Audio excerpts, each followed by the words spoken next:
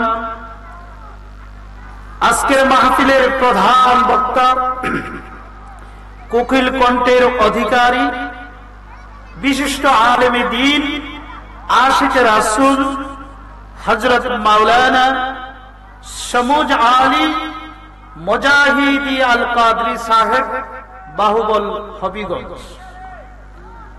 মাহফিলের সম্মানিত আমন্ত্রিত উলামায়ে কেরাম,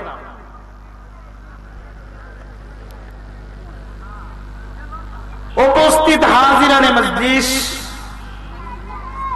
পর্দার আড়ালে আজকের মাহফিলের সম্মানিত শ্রোতা ভদ্র মহিলারা, সকলের প্রতি আমার সালাম, আসসালামু আলাইকুম ওয়া রাহমাতুল্লাহ। আল্লাহ পাকের দরবারে আমরা অসংখ্য অগণিত শুকরিয়া আদায় করি যে মহান রব্বুল আলামিন আমাদেরকে এই সময়ের মধ্যে মায়া করে দয়া করে বেহেশতের বাগানে বসার সুযোগ করে দিয়েছেন। যে মহান রব্বুল আলামিন ৮০,০০০ মাখলুকাতের মধ্যে আমাদেরকে শ্রেষ্ঠ মাখলুকাত হিসাবে এই ধরাধামের সৃষ্টি করেছেন, যেই মহান রব্বুল আলামিন কুল কায়নাতের সৃষ্টির মূল উৎস হুজুর নূর নবী মুহাম্মদুর রাসূলুল্লাহ সাল্লাল্লাহু আলাইহি ওয়াসাল্লামের উম্মতের সনদ দিয়ে এই ধরাধামে আমাদেরকে পাঠিয়েছেন। সেজন্য শুকরিয়া তান সকলেই জবান খুলে পড়ুন আলহামদুলিল্লাহ। হয় না, আরো জুড়ে পড়েন আলহামদুলিল্লাহ। আল্লাহ যে আমাদেরকে অসংখ্য গণিত নিয়ামত দান করেছেন, আমরা একটা নিয়ামতের শুকরিয়া আদায় করে শেষ করতে পারবেন কি বলেন? আপনারা পারবেন? মুরব্বীরা পারবেন? একটা নিয়ামতের শুকরিয়াও আমরা আদায় করে শেষ করতে পারবো না। ছোট্ট একটা নিয়ামত যদি আমরা শুকরিয়া আদায় করতে চাই, তাহলে আমাদের ইমানি জিন্দেগিটা চলে যাবে, ইমানি হায়াত চলে যাবে। মাওলার ছোট্ট একটা নিয়ামতের শুকরিয়া আদায় করে আমরা শেষ করতে পারবো না। কি বলেন, সত্য না মিথ্যা? সত্য। এই নিয়ামতগুলো আমরা কার মাধ্যমে পেলাম? অসংখ্য গণিত নিয়ামত। নিয়ামতের মাধ্যম কি? আল্লাহ যে আমাদেরকে এত সব নিয়ামত দিলেন, এই নিয়ামতের মাধ্যমকে কার মাধ্যমে আসমান পেলাম, কার মাধ্যমে জমিন পেলাম, কার মাধ্যমে নামাজ পেলাম, কার মাধ্যমে রোজা পাইলাম, কার মাধ্যমে আল্লাহর ৯৯টা নাম পেলাম। একটা নামের শুরু আছে, সিফতের শেষ নাই। এই অসংখ্য নিয়ামত গুলা আমরা কার মাধ্যমে পেলাম? জবাব দেন আপনারা।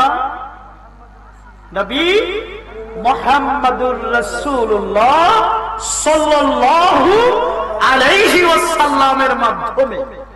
যদি নবী মুহাম্মদুর রাসূলুল্লাহকে আল্লাহ পাক সৃষ্টি না করতেন, তাহলে এই সব নিয়ামত আমরা পেতাম না। আল্লাহর সত্তাগত নাম প্রকাশ হতো না। আসমান জমিন ১,২৪,০০০, মতান্তরে ২,২৪,০০০ পয়গম্বর এই পৃথিবীর বুকে হকের পক্ষে দাওয়াত দেওয়ার জন্য আসতেন না। নবী মুহাম্মদুর রাসূলুল্লাহ সাল্লাল্লাহু আলাইহি ওয়াসাল্লামকে আল্লাহ পাক সৃষ্টি করলেন কুনি মুহাম্মাদান ফাসারা মুহাম্মাদান মিন নূরি সাল্লাল্লাহু আলাইহি ওয়াসাল্লাম। কখন সেই ওয়াজ, কখন সেই কল, কখন সেই কথা, যখন আসমান ছিল না, জমিন ছিল না, কীট পতঙ্গ লৌহ কলম সিদরাতুল মুনতাহা কোন কিছুই ছিল না, এমনকি আল্লাহর জাতিগত নাম যখন ছিল না, তখন আল্লাহর কুদরতি জবান দিয়ে আল্লাহ বলেছিলেন কুনি মুহাম্মাদান ফাসারা মুহাম্মাদান মিন নূরি সাল্লাল্লাহু আলাইহি ওয়াসাল্লাম। মুহাম্মদ হয়ে যাও, কুনি মুহাম্মাদান ফাসারা মুহাম্মাদান মিন নূরি সাল্লাল্লাহু আলাইহি ওয়াসাল্লাম।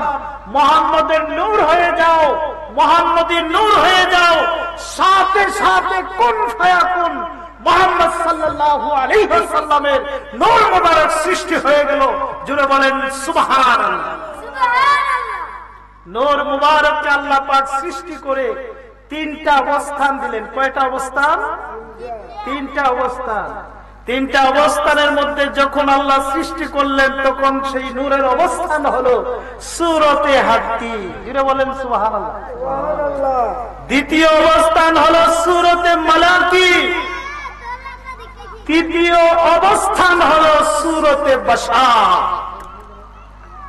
তৃতীয় অবস্থান কি? সূরতে বাশার। আমার কথা আপনারা বুঝেননি? কথাগুলো বুঝলে কাজে লাগবে। ইমানের বাজারে আগুন, আমলের বাজারে আগুন নাই। ফতোয়া আসবে যখন ঈদে মিলাদুন নবী আসে, ফতোয়া আসবে যখন লাইলাতুল বারাত আসে, ফতোয়া আসবে যখন শুহাদায়ে কারবালার স্মরণে আশিকরা মুহররম মাসে মুহররমের মাহফিল পালন করে, তখন আমার মতো টুপিওয়ালা, দাড়িওয়ালা, জুতোওয়ালা এই জাতীয় স্টেজে বসে ফতোয়া দিবে না জায়েজ, বেদাত, শিরক, এই জাতীয় ফতোয়া দিবে। বলেন ঠিক না বেঠিক? ঠিক আছে কিনা? ফতোয়া তুলে নেট খুললেই দেখবেন বেদাত আর শিরক ফতোয়ার অভাব নাই। হাকিকত বুঝতে হবে। কুল কায়নাতের সৃষ্টির মূল উৎস হলো আমার নবী। কুনি মুহাম্মাদান ফাসারা মুহাম্মাদান মিন নূরি, এই ওয়াসটা ছিল আল্লাহ পাকের যখন আল্লাহর সত্তাগত নাম প্রকাশ ছিল না। আল্লাহ যখন সত্তাগত নামটা প্রকাশ করেন নাই, তখন আল্লাহর এই ওয়াজ ছিল কুনি মুহাম্মাদান ফাসারা মুহাম্মাদান মিন নূরি। মুহাম্মদ সাল্লাল্লাহু আলাইহি ওয়াসাল্লামের নূর হয়ে যাও, সাথে সাথে মুহাম্মদ সাল্লাল্লাহু আলাইহি ওয়াসাল্লামের নূর মুবারক সৃষ্টি হয়ে গেল। নূরের অবস্থান হলো কয়টা? তিনটা। আমার সাবজেক্ট কিন্তু এটা নয়। নূরের অবস্থান হলো কয়টা? তিনটা। সূরতে হাক্কি, সূরতে মালাকি, সূরতে বাশার। সৃষ্টি করলেন কখন? আউয়ালে। সৃষ্টি করলেন কখন? আউয়ালে, প্রথম। আর প্রেরণ করলেন কখন? প্রেরণ করলেন আখেরে। প্রেরণ করলেন কখন? আখেরে।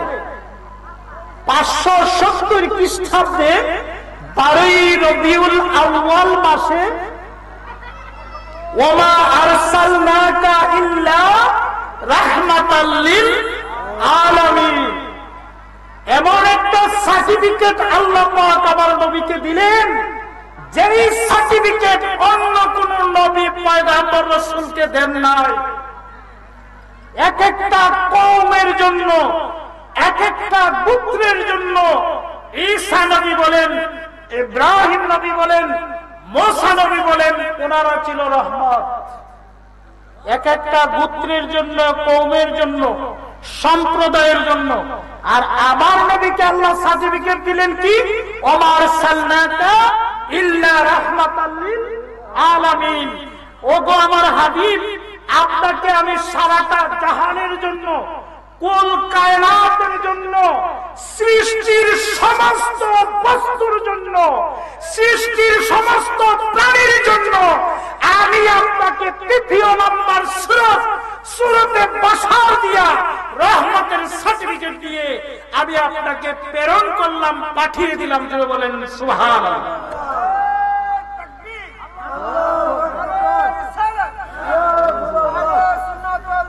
জিন্দাবাদ জিন্দাবাদ। কথা আপনাদের বুঝে আসছে? ওমা আরসালনাকা ইল্লা রাহমাতাল লিল আলামিন।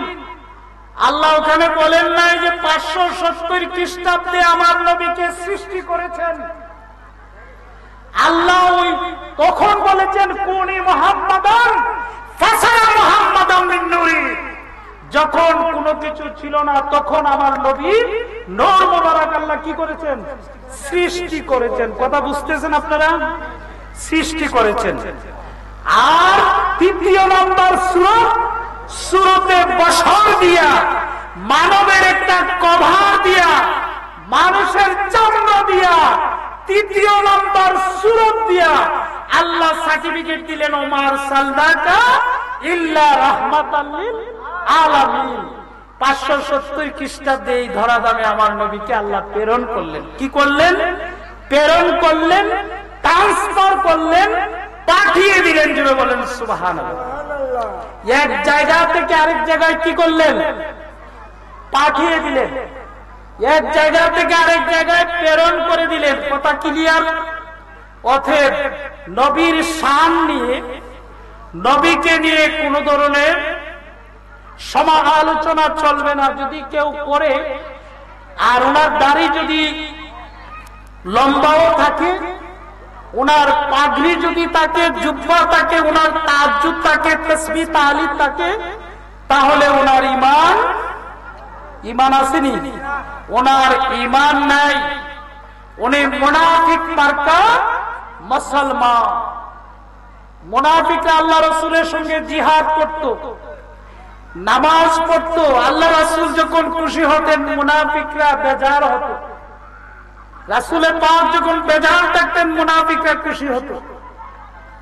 মুনাফিকরা নামাজের মধ্যে কোনো দ্বিমত ছিল না, যুদ্ধের মধ্যে দ্বিমত ছিল না, দাড়ির মধ্যে দ্বিমত ছিল না, টুপির মধ্যে দ্বিমত ছিল না, আল্লাহ রাসূলের শানের মধ্যে, আল্লাহ রাসূলের সম্মানের মধ্যে দ্বিমত ছিল।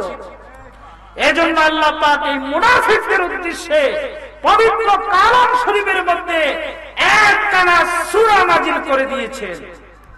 এদের বৈশিষ্ট্য, এদের চরিত্র উল্লেখ করে একখানা সূরা পবিত্র কালাম শরীফের মধ্যে আছে কি নাই? সূরা আল্লাহ নাজিল করে দিয়েছেন। অতএব কারবালার ময়দানে ইমাম হোসাইনের শির যারা দেহ থেকে জুদা আলাদা করে দিল, দেহ থেকে জুদা করলো, তারা হিন্দু ছিল না, তারা খ্রিস্টান ছিল না, তারা ইহুদি নাসারা ছিল না, তারা আপনি আমার মতো টুপিওয়ালা, দাড়িওয়ালা, জুব্বাওয়ালা মুনাফিক মার্কা মুসলমানরা ছিল। সেজন্য নবীর ভালোবাসা যার মধ্যে নেই, লা ইউমিনু আহাদুকুম হাত্তা ইয়াকুনা হাব্বা ইলাইহি মিন ওয়ালিদিহি ওয়া ওয়ালাদিহি ওয়ান নাসি আজমাইন।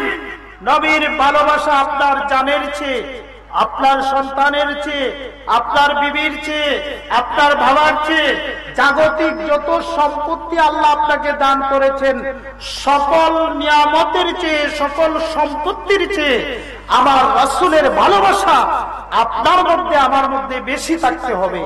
যদি থাকে তাহলে আপনি কি পূর্ণাঙ্গ ঈমানদার। অতএব বাবারা, ভাইয়েরা, ব্যালেন্স ঠিক রাখবেন। নবীকে ভালোবাসবেন নিজের জানের চেয়েও আরো বেশি, আহলে বায়াতকে ভালোবাসবেন নিজের জানের চেয়েও বেশি, ওলি আল্লাহদেরকে ভালোবাসবেন নিজের জানের চেয়েও বেশি। কারণ এদেশে ইসলাম কোন নবী পয়গম্বর আয়েশা প্রচার করে নাই। এদেশে ইসলাম প্রচার করেছে আল্লাহর ওলিরা। এদেশে ইসলাম কে প্রচার করেছেন? আল্লাহর ওলিরা এদেশে ইসলাম প্রচার করেছেন। শাহজালাল মুজরদি ইয়ামনি 700 বৎসরের 800 বৎসর আগে ওই দেশে ইসলাম নিয়ে এসেছিলেন। এর আগে আপনি আমার পূর্বপুরুষরা পৈতাওয়ালা ছিলেন, ব্রাহ্মণ্যবাদীদের অনুসারী ছিলেন। বাবা শাহজালাল মুজরদে ইয়ামনির মাধ্যমে আমরা পূর্বপুরুষরা মুসলমান হয়েছে। অতএব শাহজালাল মুজরদে ইয়ামনির আদর্শকে বাদ দিয়ে সৈয়দ সিফাসালা নাসিরউদ্দিন আউলিয়ার আদর্শকে বাদ দিয়ে, শাহ মখদুম রাহমাতুল্লাহ আলাইহির আদর্শকে বাদ দিয়ে, আমানত শাহ আউলিয়ার আদর্শকে বাদ দিয়ে, বাংলার ওলি আল্লাহদের আদর্শকে বাদ দিয়ে, এশিয়া মহাদেশের ওলি আল্লাহদের আদর্শ বাদ দিয়ে যদি কেউ টুপি পরে, দাড়ি পরে, জুব্বা পরে নতুন ইসলাম প্রচার করতে চায়, তাহলে আমরা তো ইসলামের পক্ষে না বিপক্ষে? বিপক্ষে। আমরা ইসলামের পক্ষে না বিপক্ষে? আমরা ইসলামের বিপক্ষে। বুঝতে পাখি থাকবে না জাতি বুঝতে পারে যে তারা হলো মুনাফিক মার্কা মুসলমান। সাবধান থাকবে। ওলি আল্লাহদেরকে বাদ দিয়ে কোন ইসলাম এদেশে আসে নাই। অতএব ওলি আল্লাহর মাজার যারা ভেঙ্গে নামাজ পড়ে, রোজা রাখে, ইসলাম প্রচার করে, তারা কি? তারা মুনাফিক। তারা মুনাফিক। আল্লাহ ছাড় দেয়, ছেড়ে দেয় না। ওলি আল্লাহরা ছাড় দেয়, ছেড়ে দেয় না। এদের বিচার এই জমিনের মধ্যেই হবে ইনশাআল্লাহ। সম্মানিত হাজিরান, আমাকে একটা সাবজেক্ট দেওয়া হয়েছে ওলি আল্লাহদের শান। ওলি আল্লাহদের শানের উপরে আমাকে কথা বলার জন্য বলা হয়েছে। এই যে আমার হাতে পবিত্র কালাম শরীফ আপনারা দেখেছেন, এই কালাম শরীফের মধ্যে রান্নাঘরের কর্ণধার থেকে ব্যক্তি জীবন, সামাজিক জীবন, রাষ্ট্রীয় জীবন, সবকিছুর সমাধান এই কালামের মধ্যে আল্লাহ কি করেছেন? দিয়েছেন। আপনি কিভাবে আপনার ব্যক্তি জীবন চালাবেন, আল্লাহর কালামের মধ্যে তার সমাধান আছে। আপনার সামাজিক জীবন কিভাবে চলবে, এই কালামের মধ্যে সমাধান আছে। আপনার রাষ্ট্রীয় জীবন কিভাবে চলবে, এই কালামের মধ্যে কি আছে? এই দিকে যাও, সমাধান আছে। প্রত্যেকটা বিষয়ের কথা এখানে আছে। আজকে আমাদের সমাজে ওলি আল্লাহদেরকে নিয়ে বিতর্ক আছে কি নাই? আসেনি। যদি বিতর্ক না থাকতো তাহলে বাংলার জমিনে 165টা মাজার এই পর্যন্ত ভাঙা হয়েছে। ওলি আল্লাহদেরকে নিয়ে আমাদের সমাজে কি আছে? বিতর্ক আছে। ওলি আল্লাহদের ব্যাপারে আল্লাহর কালাম শরীফে কি বলে আপনারা শুনতে রাজি না? যারা ওলি আল্লাহদের বিপক্ষে কথা বলে, ভুল ব্যাখ্যা দেয়, এদের কথা শুনবেন। আল্লাহর কালাম শরীফে ওলি আল্লাহদের ব্যাপারে আল্লাহ কি বলে আপনারা শুনতে রাজি আছেন? হাত তোলা দেন সবাই। নারে তাকবীর, নারে রিসালাত, আহলে সুন্নাত ওয়াল জামাত। পবিত্র কুরআন শরীফে ওলি আল্লাহদের শানে অনেক আয়াত আছে। এর মধ্যে আমি আপনাদের সামনে সূরা ইউনূস থেকে, সূরা ইউনূসের 61 নম্বর আয়াতের আলোচনা করব ইনশাআল্লাহ। সরাসরি আমরা আলোচনায় চলে যাই। আল্লাহ পবিত্র কালাম শরীফে ওলি আল্লাহদের শানে বলেন, ওলি আল্লাহদের সার্টিফিকেট দিতে গিয়ে আল্লাহ বলেন, আলা আলা ইন্না আউলিয়া আল্লাহি লা খাউফুন আলাইহিম ওয়ালা হুম ইয়াহজানুন। সূরা ইউনূসের কত নম্বর আয়াত? আপনারা বুঝে রাখেন। আমি যা বলতেছি তা পরে দেখবেন। নেটের যুগ, মোবাইলে টিপ দিলেও দেখতে পারবেন, বাংলা কোরআন শরীফও দেখতে পারবেন। 61 নম্বর আয়াত। কোন সূরা? সূরা ইউনূস। সূরা ইউনূসের মধ্যে আল্লাহর ওলিদের ব্যাপারে আল্লাহ সার্টিফিকেট দিলেন। আল্লাহ সার্টিফিকেট দিলেন আলা। আলা সাবধান সূচক বাক্য। আপনারা বাংলা বুঝবেন, আমি বাংলাই বলি। আলা হচ্ছে কি? সাবধান সূচক বাক্য। আল্লাহ সাবধান করলেন, আলা ইন্না আউলিয়াল্লাহ, আমি সাবধান করে দিলাম যারা আমার ওলি হয়ে গেল। আলা ইন্না আউলিয়াল্লাহি লা খাউফুন আলাইহিম ওয়া লা হুম ইয়াহজানুন, আমি তোমাদেরকে সাবধান করে দিলাম যারা আমার ওলি হয়ে গেল, যারা আমার বন্ধু হয়ে গেল, যারা আমার প্রিয় ভাজন হয়ে গেল, নিশ্চয় নিশ্চয় তাদের কোনো খৌফ নাই, অর্থাৎ তাদের কোনো ভয় নাই, তাদের কোনো চিন্তা নাই, তাদের কোনো দুঃখ নাই, তারা কখনো চিন্তিত হবে না, তারা কখনো দুঃখিত হবে না। এটা কার কথা? কে বলেছেন? আল্লাহ বলেছেন। সাবধান। আল্লাহ এই কথাটা বলতে সর্বপ্রথম কি বাক্য এনেছেন? আলা। নামাজ, নামাজ শরীফে, কালাম শরীফে কতবার আল্লাহ বলেছেন? এই জবাব দেন আপনারা, কতবার বলেছেন? 82 বার নামাজের কথা আল্লাহ বলেছেন। ওয়াকিমুস সালাত ওয়া আতুজ যাকাত, এমনি ভাবে 82 বার বলা আছে নামাজের ব্যাপারে।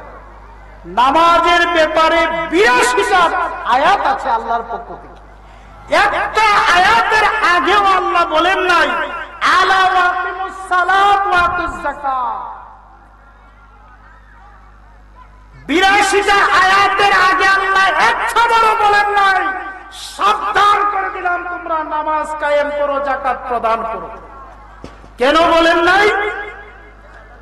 না বলার কারণ হলো নামাজ দিয়ে এই জমিনের মধ্যে কেউ বিতর্ক করবে না।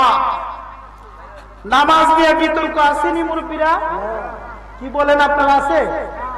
জোহরের নামাজ যারা আমার নবীকে মাটির নবী বলে তারাও 12 রাকাত পড়ে, যারা নবীকে নূরের নবী বলে তারাও 12 রাকাত পড়ে, যারা ইমাম হুসাইনের শীত দেহ থেকে আলাদা করেছিল তারাও 12 রাকাত পড়েছিল, তারাও 12 রাকাত স্বীকার করে। অতএব নামাজ নিয়ে কোনো বিতর্ক এই সমাজে হবে না, এই জমিনে হবে না, এটা আমার আল্লাহ ভালো জানেন। সেজন্য নামাজ নিয়ে যেহেতু বিতর্ক হবে না, আল্লাহ সেখানে আলা শব্দ ব্যবহার করেন না। বিতর্ক হবে আল্লাহর ওলিদেরকে নিয়ে, আল্লাহর বন্ধুদেরকে নিয়ে। সেজন্য আল্লাহ শুরুতেই বললেন সাবধান। শুরুতে আল্লাহ কি বললেন? সাবধান। আমি তোমাদেরকে সাবধান করে দিলাম, তোমরা সাবধান হয়ে যাও। যারা আমার বন্ধু হয়ে গেল, যারা আমার প্রিয়ভাজন হয়ে গেল, তাদের জন্য এই দুনিয়াতে কোনো ভয় নাই, কোনো চিন্তা নাই, কোনো দুঃখ নাই, তারা কখনো দুঃখিত হবে না। জুড়ে বলেন সুবহানাল্লাহ। কথাটা আপনারা বুঝতে পারছেন? সেজন্য আল্লাহর বন্ধু যারা হয়ে গেল তাদের কোনো ভয় নাই, ডর নাই, খৌফ নাই। এখন আসেন, আল্লাহর বন্ধু হওয়ার জন্য কি শর্ত, আমরা কি করলে আল্লাহর বন্ধু হইতে পারবো, এটা আমাদের জানার দরকার আছে কিনা? আল্লাহর বন্ধু হওয়ার জন্য কি মুফতি সাহেব হওয়ার প্রয়োজন? কি বলেন আপনারা? আল্লাহর বন্ধু হওয়ার জন্য কি বড় মুহাদ্দিস সাহেব হওয়ার প্রয়োজন? আল্লাহর বন্ধু হওয়ার জন্য কি হাদিস সাহেব হওয়ার প্রয়োজন? আল্লাহর বন্ধু হওয়ার জন্য কি ইমাম সাহেব হওয়ার প্রয়োজন? না। যদি আপনি ইমাম সাহেব হইতে পারেন আলহামদুলিল্লাহ, ভালো। মুফতি সাহেব হইতে পারেন, ভালো, আলহামদুলিল্লাহ। মুহাদ্দিস সাহেব হইতে পারেন, ভালো, আলহামদুলিল্লাহ। ইমাম সাহেব হইতে পারেন, ভালো, আলহামদুলিল্লাহ। তো আল্লাহর বন্ধু হওয়ার জন্য শর্ত হলো মুফতি সাহেব হওয়া নয়, মুহাদ্দিস হওয়া নয়। আল্লাহর বন্ধু হওয়ার জন্য শর্ত হলো পবিত্র কুরআনের ভাষায় দুইটা। কয়টা? পবিত্র কুরআনের ভাষায় কয়টা? এই আপনারা জবাব দেন। পবিত্র কুরআনের ভাষায় কয়টা? দুইটা। আল্লাহর বন্ধু হওয়ার জন্য পবিত্র কুরআনের ভাষায় দুইটা সিফত, যদি দুইটা গুণ যদি আপনি আমার মধ্যে থাকে, তাহলে আমি যদি সমাজের যেইখানে আমার অবস্থান হোক না কেন, আমি সমাজে যেখানে আমার জায়গা হোক না কেন, ভ্যান গাড়ি চালাই তাতে সমস্যা নয়, রিক্সা চালাই তাতেও সমস্যা নয়, সচিবালয়ের সচিব হন তাতেও সমস্যা নয়, চেয়ারম্যান হন তাতেও সমস্যা নয়, দোকানদারি করেন তাতেও সমস্যা নয়, কৃষি কাজ করেন তাতেও সমস্যা নয়। সমাজের যেই স্থানেই আপনি থাকেন, যেই কাজই করেন তাতে কোনো সমস্যা নয়। যদি এই দুইটা গুণ আপনার মধ্যে থাকে, আপনি রিয়াজতের মাধ্যমে, আমলের মাধ্যমে আল্লাহর প্রিয়ভাজন হইতে পারবেন। জোরে বলেন সুবহান। এই দুইটা গুণ কি? এই দুইটা গুণ হলো কুরআনের ভাষায়, আমার কথা নয়, কুরআনের ভাষায় আল্লাহ বলছেন আল্লাযীনা আমানু ওয়া কানু ইয়াত্তাকুন। আল্লাহ বলেন আল্লাযীনা আমানু ওয়া কানু ইয়াত্তাকুন। আমি তোমাদের কাছে দুইটা সিফত চাই, দুইটা গুণ চাই। দুইটা গুণ হলো, একটা হলো পাক্কা ঈমান, একটা হলো কি? পাক্কা ঈমান। আরেকটা হলো আল্লাহর ভয়, আরেকটা হলো কি? আল্লাহর ভয়। আল্লাযীনা আমানু ওয়া কানু ইয়াত্তাকুন। একটা হলো পাক্কা ঈমান আপনার মধ্যে থাকতে হবে, আরেকটা হলো আল্লাহর ভয় আপনার মধ্যে থাকতে হবে। পাক্কা ঈমানদার যদি আপনি হইতে চান, তাহলে আরেকটা শর্ত আছে। পাক্কা ঈমানওয়ালা যদি হইতে চান, তাহলে সত্য হলো দুনিয়ার যত সম্পত্তি আছে, দুনিয়ার যত নিয়ামত আছে, সকল নিয়ামতের চেয়ে আমার রাসূলকে বেশি মহব্বত করতে হবে। জোরে বলেন সুবহানাল্লাহ। আল্লাযীনা আমানু ওয়া কানু ইয়াত্তাকুন। এই দুইটা গুণ যদি আপনার মধ্যে থাকে, তাহলেই আপনি আল্লাহর প্রিয়ভাজন হইতে পারবেন। জোরে বলেন সুবহানাল্লাহ। তাহলে এই দুইটা গুণ আমাদের অর্জন করার প্রয়োজন আছে কিনা? আছে। পাক্কা ঈমান আমাদের কালবে থাকতে হবে। কয়টা বাজে? 9টা হয়ে গেছে। 9টা হয়ে গেছে। নিয়ে আসো না, নিয়ে আসো। দুইটা গুণ আপনি আমার মধ্যে কি হতে হবে? থাকতে হবে। দুইটা গুণ থাকলে রিয়াজতের মাধ্যমে, ইবাদতের মাধ্যমে, আমলের মাধ্যমে আপনি আল্লাহর ওলি হয়ে যেতে পারবেন। জুড়ে বলেন সুবহানাল্লাহ। আল্লাহর ওলি হয়ে গেলেন দুইটা গুণ আপনার মধ্যে থাকলে।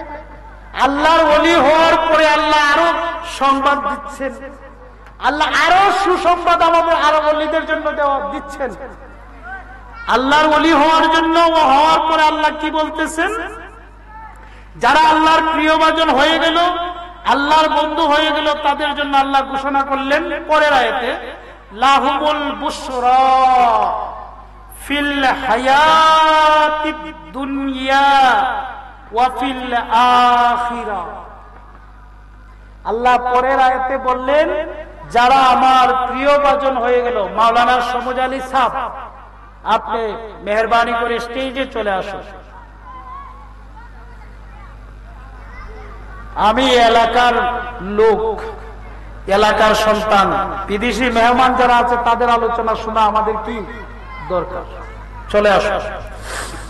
আমি আয়াতের শাব্দিক অর্থ বলেই আমি বদ্ধ করে দিব। আল্লাহ পরের আয়াতে বলতেছেন, লাহুমুল বুশরা ফিল হায়াতিদ দুনিয়া ওয়া ফিল আখিরাহ। যারা আমার বন্ধু হয়ে গেল, যারা আমার প্রিয়ভাজন হয়ে গেল, যারা আমার বন্ধু হয়ে গেল, যারা আমার প্রিয় ভাজন হয়ে গেল, তাদের জন্য আমি আল্লাহর পক্ষ থেকে দুনিয়াতেও শুভ সংবাদ, দুনিয়াতে কি শুভ সংবাদ, দুনিয়া থেকে যখন পরপারে যাবে তখনও তাদের জন্য শুভ সংবাদ জুড়ে বলেন সুবহানাল্লাহ। ওলি আল্লাহদের জন্য দুনিয়াতেও শুভ সংবাদ, দুনিয়া থেকে যখন তারা পরপারে চলে যাবে তখনও তাদের জন্য আল্লাহর পক্ষ থেকে কি শুভ সংবাদ জুড়ে বলেন সুবহানাল্লাহ। পরপারে যাওয়ার পরে দুনিয়ার মধ্যে যে আল্লাহর ওলিদের যেই বেলায়েতের পাওয়ার আছে, যেই বেলায়েতের শক্তি আছে, ওই শক্তিটা তাফসীর প্রমাণ করে আল্লাহ মতান্তরে 70 গুণ শক্তি, মতান্তরে 80 গুণ শক্তি আল্লাহ বাড়িয়ে দেন জুড়ে বলেন সুবহানাল্লাহ। কথা ক্লিয়ার বুঝছেন আপনারা? 80 গুণ শক্তি কি করেন আল্লাহ? বেলায়েতের পাওয়ার তাদেরকে বাড়িয়ে দেন। আমরা অনেকেই জানি সৈয়দ সিফা সালেহ নাসিরউদ্দিন আউলিয়া, জিনার মাজার শরীফ হলো মোরারবন্দ সোনারুঘাট। উনি ইন্তেকালের আগে ওনার ভক্তদেরকে সমন্বয় করে বলেছিলেন, আমি যখন ইন্তেকাল করব, আমি যখন এই দুনিয়া থেকে বিদায় নিব, তখন তোমরা একটা কাজ করিও, আমার লাশটা তোমরা পূবে পশ্চিমে কবর দিয়ে দিও। এই নসিহত করে গেলেন সৈয়দ সিফা সালেহ নাসিরউদ্দিন আউলিয়া তাদের ভক্তদের উদ্দেশ্যে। উনি যখন ইন্তেকাল করলেন, ইন্তেকাল করার পরে ওনার ভক্তরা চাইল ওনার লাশটা পূবে পশ্চিমে দাফন করার জন্য। সমাজের চাপে, শরীয়তের চাপে সেটা সম্ভব হলো না, পূবে পশ্চিম দাফন করা সম্ভব হলো না।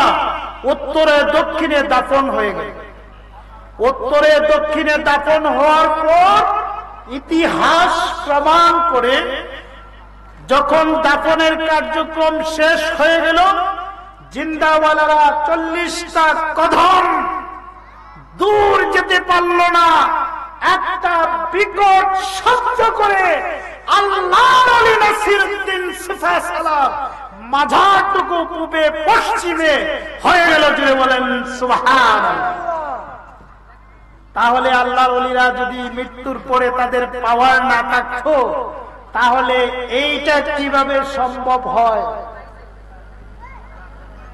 এটা কিভাবে সম্ভব হয়? ওলি আল্লাহদের কাজই হলো অসম্ভবকে সম্ভব করা। ওলি আল্লাহদের কাজ কি? অসম্ভবকে সম্ভব করা। অতএব ওলি আল্লাহদেরকে বাদ দিয়ে যদি কেউ ইসলাম প্রচার করতে চায়, ওলি আল্লাহদের মাঝার ভেঙে যদি কেউ এই আমানত সার জমিনে ইসলাম প্রচার করতে চায়, বুঝতে হবে সেটা আমার নবীর ইসলাম নয়, সেটা হচ্ছে মুনাফিক মার্কা এজিদি ইসলাম। অতএব সাবধান থাকবেন। ওলি আল্লাহদেরকে বাদ দিয়ে ওলি আল্লাহদের উপরে আঘাত করে কোন ইসলাম প্রচার করা সম্ভব হবে না। এটা দুশ্মনী, ইসলামের সঙ্গে দুশ্মনী করা। সম্মানিত হাজিরান, আমার সময় স্বল্প, 1 ঘন্টা সময় কিভাবে যে গেল আমি নিজেও বলতে পারছি না। যাই হোক, আল্লাহর ওলি হওয়ার জন্য 2টা শর্ত, আল্লাযীনা আমানু ওয়া কানু ইয়াত্তাকুন, এই 2টা শর্ত অর্জন করেন, আপনার জন্য শুভ সংবাদ আছে। লাহুমুল বুশরা ফিল হায়াতিদ দুনিয়া ওয়া ফিল আখিরাহ। এরপরে আল্লাহ শুরু করলেন ওলির সার্টিফিকেটটা আল্লাহ কোন শব্দ দিয়ে শুরু করলেন? মনে আসেনি মুরব্বী? আলা, সাবধান সূচক বাক্য দিয়ে শুরু করলেন, শেষ করলেন লা তাবদীলা লিকালিমাতিল্লাহ যালিকা হুয়াল ফাওজুল আযীম। আমি আল্লাহর ওলিদের শানে যে কথাগুলা বলেছি, ভয় নাই, দুঃখ নাই, চিন্তা নাই, কখনো চিন্তিত হবে না। দুনিয়াতে শুভ সংবাদ, পরপারেও শুভ সংবাদ।